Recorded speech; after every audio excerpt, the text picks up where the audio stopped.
Hi folks, welcome to Barb Makes Things. Today I finished that Rimshot machine prototype. Barb Makes Things! So I mentioned in my last prototype video that this machine needs to be pretty precise. Little triangles do wonders for stabilization.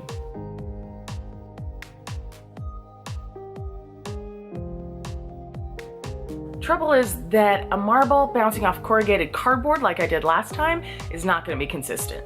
So my next step with the Rimshot machine was to replace the drum heads with this shiny heavy cardstock.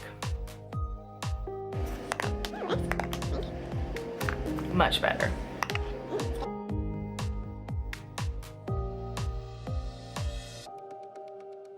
So every time the marble hit the cymbal, it would fall off of the skewer that it was balanced on, and I wanted it to do not that. So I made a very small cardboard ring and glued it to the inside of the cymbal to help it stay in place.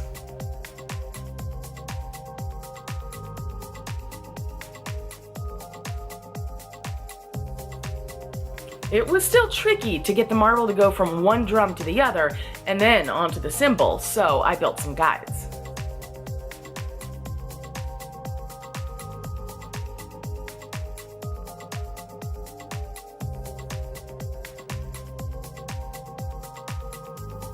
I may or may not need something like this on the finished version.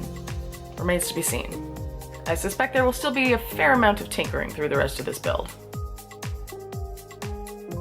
I placed the finished prototype inside a shallow box to cut down on marble chasing and lined it with fabric to cut down on extraneous sound.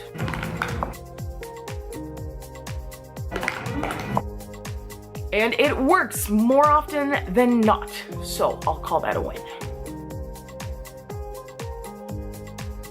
This prototype has me poking around the McMaster car website thinking, I wonder if that might... I'm currently thinking about laminating the drum shells from veneers and hammering out a cymbal from sheet metal. We'll see how it actually comes together. I've always got wood for a solid framework and 3D printing for any random custom connectors I need. Isn't it great to have multiple media choices at your disposal? Love it. Stay tuned, more is coming soon. Thanks for watching, have a great day. Make sure to take a look at some of my other builds and how-tos. There are a lot of them.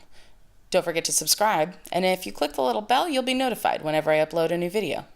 If you'd like to get videos a little early and support my channel, you can visit my Patreon page. Thanks for watching. Have a great day.